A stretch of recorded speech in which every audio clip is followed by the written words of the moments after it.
Good morning, everyone. I'm Lori Bradner with the Florida Aviation Network, and we are thrilled to be here at the 42nd Annual Sun and Fun, where we are celebrating all of our armed services. It has been a wonderful day here. We could not ask for better weather.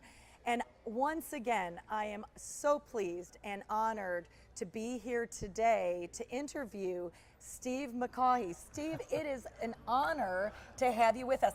Thank you. Can we talk? We can talk. We can talk. All right, because we were talking, we can talk. We can talk. Steve, I tell you what, you have such a long-standing history. I know when you came up, we said, we know each other. You have such a long-standing history at Sun and Fun with the Seaplane Association. Yes. Thank you for being here. But what I'd like to do is, can we back up?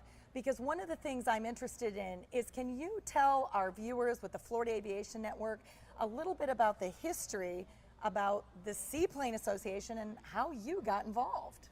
Well, so it all goes back to the very beginning.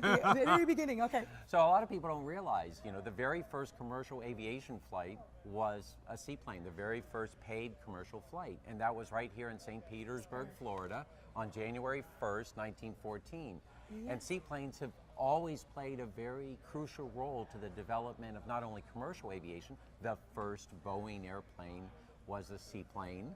And we're coming up on the 100-year anniversary of that in July 15th actually of this year. Wow. And the community never had an association until David Quam in 1972 formed the Seaplane Pilots Association. And he did that in Little Ferry, New Jersey. And he's still alive and with us, and I talk to him on a weekly basis. But he was the steward of the association through the early 80s. Okay. Then AOPA kind of rolled us into the AOPA umbrella up into the early 2000s. And then we came back out of AOPA, and we're actually based right here on the Sun and Fun grounds currently. That is fabulous. Now, Steve, I must ask you, because I know you have a passion for flying, and I have to tell you, when I think of the Seaplane Pilots Association, you are the face I think of, because that is what I've known. And so my question for you is, how did you get involved? Can you tell us a little bit, because I know you've been flying for ages, and I also know that there's a wonderful story you could share about your beautiful bride. Yes. And I must do that for her, so I must ask you that. Okay. So how did you get involved with seaplanes and your background, and then tell us that story. Okay. Well, it actually starts very early, so the inception of my love of aviation. Yes. I can actually trace back to a specific moment in time. My best friend in 5th grade was Michael Wagner, and his father flew for National Airlines from Miami to Lima, Peru. So I was in 5th grade, 10 years old. I hand-typed 200 letters to every airline I could get a name and an address for. Out of that, I got 146 responses, and I got a personal response from the CEO of Delta, Braniff, and Eastern. And so that just started me on my journey, and I never looked back after that. May I ask you, what did the letter say? They said, please help me. I'm 10 years old. I'm in 5th grade. I want to fly for a living. What can you send me? What can you tell me? What advice can you give me? And will you please give me a job when I'm old enough? I love it. And so when I was 12, I would ride my bike up to the control tower, and I'd tell my parents I was going to a friend's house, but I'd go to Dunkin' Donuts, and I'd get 2 dozen Dunkin' Donuts, and I would go to the control tower at Fort Lauderdale Executive Airport, and I would pick up the phone at the base of the tower and say, guys, I've got donuts, can I come up? And the door would buzz, and I would run up the steel staircase and go up there. They'd give me headsets and binoculars, and I would sit up in the control tower and learn all day. So I never looked back. I just kept chasing it and chasing it. I went into the military, came out of the military, went to work. What branch? So we're celebrating. Special Operations, U.S. Air Force.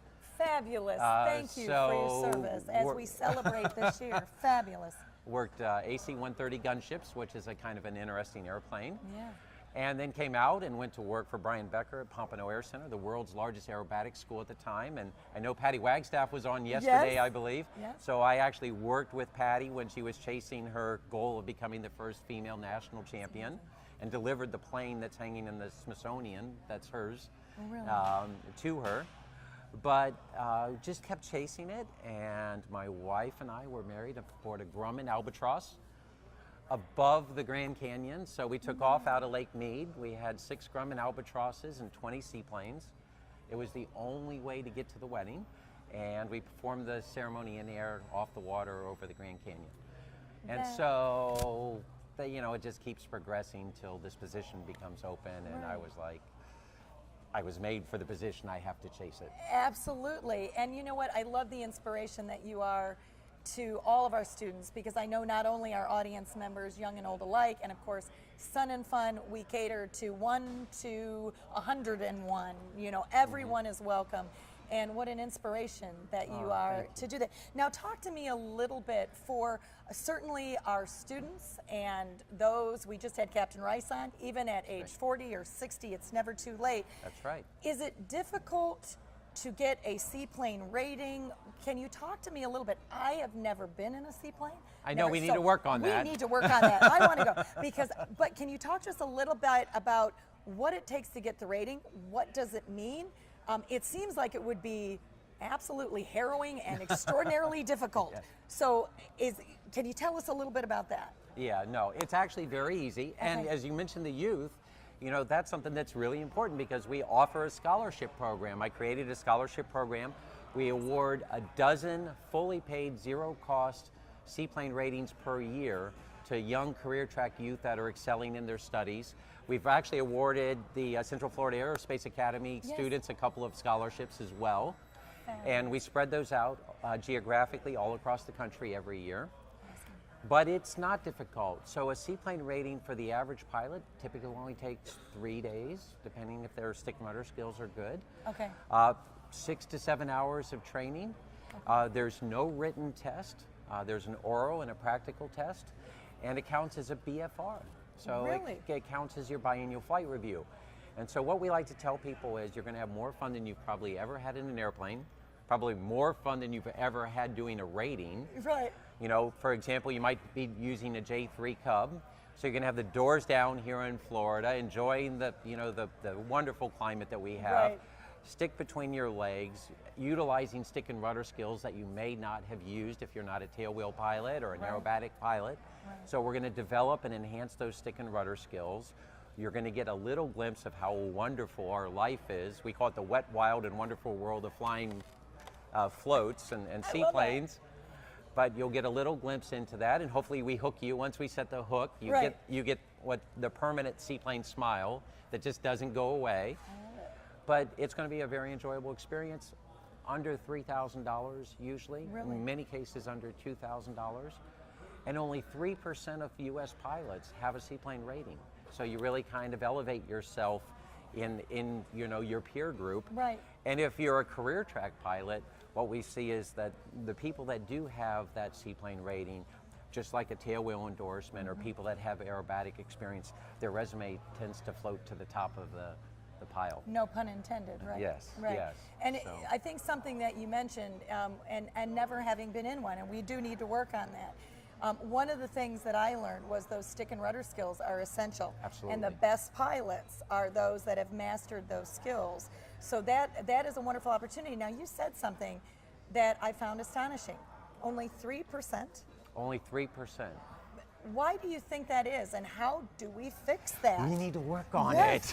We need to get the word out. Please become a seaplane pilot. You'll never regret it. It's the best thing you'll ever do. Okay, so what we need is everyone at Sun and Fun that is here on the grounds. Yes. Where are you located? Because they need to come to see you today. Yes, they do. Okay. So we're in Hangar C, right in the center aisle. Oh, perfect. So it's very easy to find. Okay. I also do safety seminars and workshops every day during the show, sometimes twice a day. I've got my PFD on, my personal flotation device. I love it. Because I really inspire people to be safe. Right. And I want to spread the goodwill. And by having this on, I prove to people that you can wear these. They're comfortable. I wear it the entire show. I do all of my safety seminars with it. We inflate it in the safety seminars to show people what you can expect when this goes off. But we do safety seminars every day, so you can come to look at the schedule of the workshops. Okay. Come to one of the workshops. Well, I'm sure you'll enjoy them. Hopefully you learn something. But also you can come by the booth in Hangar C. That would be awesome. Now, I have to ask, today, what is your schedule today? So because we're broadcasting We're live, live, okay. and I absolutely want to get the word out. Okay. So you are absolutely incredible, so much fun. I want you to know you would be, I'm sure you're a phenomenal instructor and a wonderful teacher. Oh, thank you. When are your next safety? When are you Noon, scheduled to go? at 12 o'clock. All right. In room 5. Room At 5. the Aerospace Academy. We're doing Don't Leave Home Without It, which is a completely I'm interested. Now wait a second. I think I might have to take some time off Yes. here. Okay. No, don't leave home without it. What are we not leaving home without? Okay, so I have a Dayglow orange day pack. Okay. And in that day pack is all of my survival gear. All of my flying gear that I may need to deal with any scenario that I may encounter while I'm flying. And so we pass all of these items out. It's very interactive. We tell you how much they cost, how to use them, why you might want them, and give you something else to think about. A lot of people don't have a flying kit. They don't have a contingency kit in case things don't go the way they expect them to when they start their flight. So we highlight a lot of items that people may not be carrying in their airplanes that will be very useful to making your flight successful if you have a bad day. Right. If things don't go as you expected. And it can apply to flying here in Florida, Alaska, circumnavigating Australia as I have. Wow. Anywhere you go, we can customize this kit to have items that you may need. It's To make a bad day not so bad. Bad. Yes. No, and that sounds like, and I thank you as part of the Florida Aviation Network, our mission is always safety. And it sounds that this is not only just for pilots that are interested in their seaplane rating, but this is for everyone, anyone, and even I know at the Central Florida Aerospace Academy with the James C. Ray Scholarship, we've got young people that are flying, and I think it's especially important that they get there to see you, to catch them early, to make sure that we are creating safe, professional pilots that can handle when the challenges, we'll call them challenges, arise. Now let me ask you one question. I'm very interested. I know that we are in Lakeland, Florida for Sun and Fun. Where do you fly out of? Where is the Seaplane base? Where do you fly out of?